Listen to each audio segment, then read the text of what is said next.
ಪರಿಸರ ಜಾಗೃತಿ, ಅರಣ್ಯ ಸಂಪತ್ತು ಮತ್ತು ಫಾರ್ಮಾಕಲ್ಚರ್ ಬಗ್ಗೆ ಜನರಲ್ಲಿ ಜಾಗೃತಿ ಮೂಡಿಸುವ ಸಲುವಾಗಿ ಇಲ್ಲೊಬ್ಬ ಯುವಕ ಮಂಗಳೂರಿನಿಂದ ಮಣಿಪುರದವರೆಗೆ ಸೈಕಲ್ ರೈಡ್ ಹಮ್ಮಿಕೊಂಡಿದ್ದಾನೆ. ಈತನ ಸಾಧನೆ ಯುವ ಜನರಿಗೆ ಸ್ಫೂರ್ತಿಯಾಗುತ್ತಿದೆ. ಇಷ್ಟಕ್ಕೂ ಈ ಯುವಕ ಯಾರು ಅನ್ನೋದನ್ನ ತೋರಿಸ್ತೀವಿ ನೋಡಿ.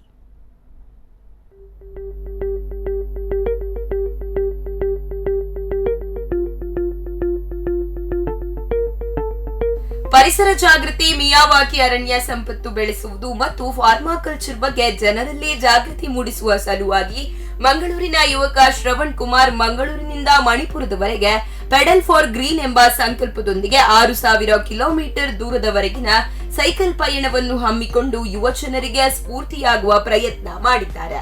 ಹಸಿರು ಕ್ರಾಂತಿಯ ಸಂಕಲ್ಪ ತೊಟ್ಟಿರುವ ಜೆಸಿಐ ಮಂಗಳೂರು ಲಾಲ್ಬಾಗ್ನ ಸದಸ್ಯ ಮತ್ತು ಸ್ವತಃ ಸೈಕಲಿಸ್ಟ್ ಆಗಿರುವ ಗುರುಪುರ ನಿವಾಸಿ ಶ್ರವಣ್ ಕುಮಾರ್ ಜನರಲ್ಲಿ ಪರಿಸರದ ಕುರಿತಾಗಿ ಜಾಗೃತಿ ಮೂಡಿಸುವುದರೊಂದಿಗೆ ಗಿಡಮರಗಳನ್ನು ಬೆಳೆಸಿ ಎಂಬ ಘೋಷಣೆಯೊಂದಿಗೆ ಪೆಡಲ್ ಫಾರ್ ಗ್ರೀನ್ ಎಂಬ ಹೆಸರಿನಲ್ಲಿ ಸೈಕಲ್ ಪಯಣವನ್ನು ಹಮ್ಮಿಕೊಂಡಿದ್ದು ಮಾರ್ಚ್ 15ರಂದು ಮಂಗಳೂರಿನಲ್ಲಿ ಇದಕ್ಕೆ ಚಾಲನೆ ನೀಡಲಾಗಿತ್ತು.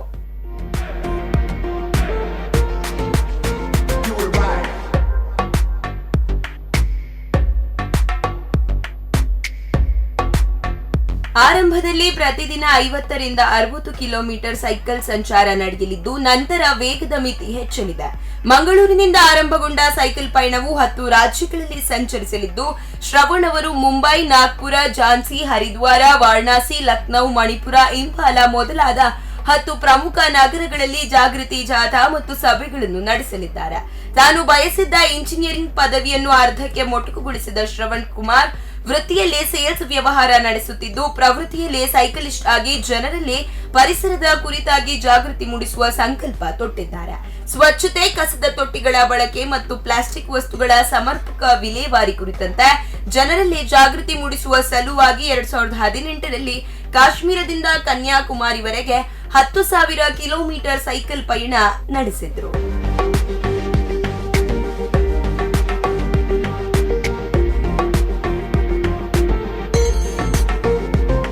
ಟೈಮ್ ಕೂಡ ಒಂದು ಸೈಕಲ್ ಎಕ್ಸ್ಪೆಡಿಷನ್ ಮಾಡಿದ್ದೆ. ಈ ಸರಿ ನಂದೇ ಒಂದು ಕಾನ್ಸೆಪ್ಟ್ ಅಂದರೆ ಪೆಡಲ್ ಫಾರ್ ಗ್ರೀನ್ ಅಂತ ಇನ್ನೊಂದು ಸೈಕಲ್ ಎಕ್ಸ್ಪೆಡಿಷನ್ ಮಾಡ್ತಾ ಇದ್ದೇನೆ. ಈ ಎಕ್ಸ್ಪೆಡಿಷನ್ ಇದು ಮುಖ್ಯ ಉದ್ದೇಶ ಏನಂದರೆ ಜನರಿಗೆ ಈ ಗಿಡ ಮರ ಬೆಳೆಸುವುದರ ಬಗ್ಗೆ ಒಂದು ಅರಿವನ್ನು ಮೂಡಿಸುವಂಥದ್ದು ಇದರ ಕಾನ್ಸೆಪ್ಟ್. ಆ್ಯಕ್ಚುಲಿ ನಾನು ಫಸ್ಟ್ ಹೊರಡುವಾಗ ನಂದು ಪ್ಲ್ಯಾನ್ ಏನಿತ್ತಂದರೆ ನಾನು ಗಿಡ ನೆಡ್ತಾ ಹೋಗ್ತೇನೆ ಅಂತ. ಆದರೆ ಅದು ಮುಖ್ಯ ಸಮಸ್ಯೆ ಏನಂದರೆ ಅದಕ್ಕೆ ಗಿಡಕ್ಕೆ ನೀರು ಹಾಕಲಿಕ್ಕೆ ಯಾರೂ ಇರುವುದಿಲ್ಲ. ನಾನು ನೆಟ್ಟು ಅದನ್ನು ಕೊಲ್ಲೋದಕ್ಕಿಂತ ಒಂದು ಅವೇರ್ನೆಸ್ ಡ್ರೈವ್ ಮಾಡು ಅಂತ ಹೇಳಿ ಹೋಗ್ತಾ ಇದ್ದೇನೆ. ಅದರ ಜೊತೆಗೆ ಒಂದು ಹೊಸತ್ತೊಂದು ಕಾನ್ಸೆಪ್ಟ್ ಉಂಟು ಈಗ, ಮಿಯಾವಾಕಿ ಅಂತ. ಇದು ಮಿಯಾವಾಕಿ ಫಾರೆಸ್ಟ್ ಅಂದರೆ ಜಪಾನಲ್ಲಿ ಒಬ್ಬರು ಇದ್ದಾರೆ, ಅಕಿರಾ ಮಿಯಾವಾಕಿ. ಅವರು ಒಂದು ರಿಸರ್ಚ್ ಮಾಡಿ ಸ್ಟಡಿ ಮಾಡಿ ಸಕ್ಸಸ್ಫುಲ್ಲಾಗಿ ಒಂದು ಮಾಡಿರುವಂಥ ಈ ಒಂದು ಕಾನ್ಸೆಪ್ಟ್. ಇದರಲ್ಲಿ ಏನಂದರೆ ಒಂದು ಸಣ್ಣ ಜಾಗದಲ್ಲಿ ಒಂದು 500-600 ರೀತಿಯ ಬೇರೆ ಬೇರೆ ವಿಧದ ಗಿಡಗಳನ್ನು ನಟ್ಟು ಒಂದು ಫಾರೆಸ್ಟ್ ಮಾಡಲಿಕ್ಕೆ ಆಗ್ತದೆ, ಅಂದರೆ ಕಾಡು ಮಾಡಲಿಕ್ಕೆ ಆಗ್ತದೆ.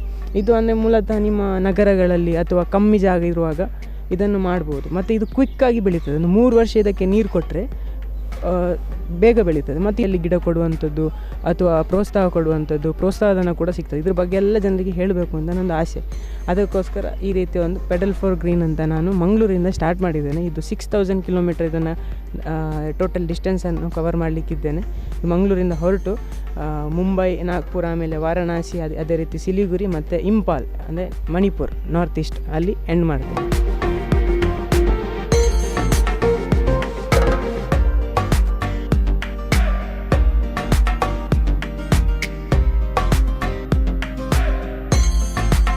ಶ್ರವಣ್ ಕುಮಾರ್ ಹಮ್ಮಿಕೊಂಡಿರುವ ಸೈಕಲ್ ಪಯಣಕ್ಕೆ ಜೆಸಿಐ ಮಂಗಳೂರು ಲಾಲ್ಬಾಗ್ ಮತ್ತು ಮಂಗಳೂರಿನ ರೋಟರಿ ಸಂಸ್ಥೆಗಳು ಸಹಭಾಗಿತ್ವ ನೀಡಿದ್ದು, ಅವಳಿ ಸಂಸ್ಥೆಗಳ ಮನವಿಯ ಮೇರೆಗೆ ವಿವಿಧೆಡೆ ಜೆಸಿಐ ಮತ್ತು ರೋಟರಿ ಸಂಸ್ಥೆಗಳು ಹಾಗೂ ವೈಯಕ್ತಿಕವಾಗಿ ಶ್ರವಣ್ ಕುಮಾರ್ ಅವರ ಸ್ನೇಹಿತರು ಮತ್ತು ಪರಿಚಯಸ್ಥರು ವಿವಿಧ ರೀತಿಯಲ್ಲಿ ಸಹಕಾರ ನೀಡಲಿದ್ದಾರೆ. ಜನರಲ್ಲಿ ಗಿಡಮರಗಳನ್ನು ನೆಡುವಂತೆ ಪ್ರೇರೇಪಿಸುವುದು, ದೇಶಿ ತಳಿಯ ಸಸಿಗಳನ್ನು ಬೆಳೆಸುವುದು, ಮಿಯಾವಾಕಿ ಅರಣ್ಯ ಬೆಳೆಸುವುದು, ಸಾವಯವ ಕೃಷಿ, ಮಳೆ ನೀರು ಸಂಗ್ರಹ ಮೊದಲಾದ ಪ್ರಮುಖ ವಿಚಾರಗಳ ಬಗ್ಗೆ ಜನರಲ್ಲಿ ಜಾಗೃತಿ ಮೂಡಿಸುವುದು ಸೈಕಲ್ ಪಯಣದ ಮುಖ್ಯ ಉದ್ದೇಶವಾಗಿದೆ.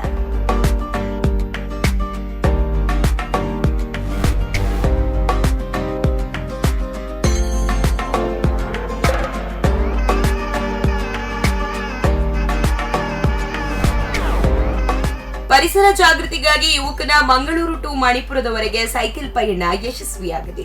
ಇನ್ನಷ್ಟು ಸಾಧನೆಗಳು ನಿಮ್ಮಿಂದ ಮೂಡಿ ಬರಲಿ ಎಂಬುದೇ ನಮ್ಮೆಲ್ಲರ ಆಶಯ. ಸಂತೋಷ್ ಕಾಪು, ಸ್ಪಂದನ ಟಿವಿ.